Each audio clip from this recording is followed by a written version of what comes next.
Student আছে। তোমার কিন্তু সমস্যা আছে। তুমি বললা বিনোদনের মধ্যে থাকতে, তারপর তুমি বললা ম্যাথ সলভ করতে। ম্যাথ সলভ মানে বিনোদন। এটা তো একটা গেম। সবাই একমত।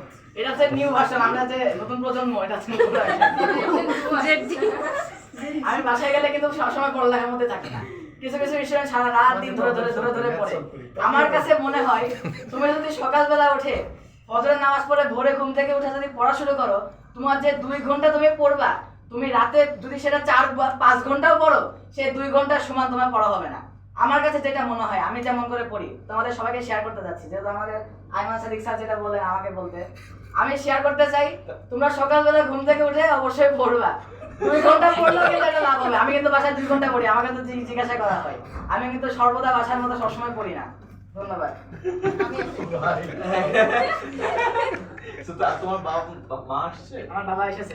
আপনি কি আসলে কি এটা সত্য? না, ও ফজরের নামাজ পড়ে বলেন, আপনি এখানে দেখা যাচ্ছে না?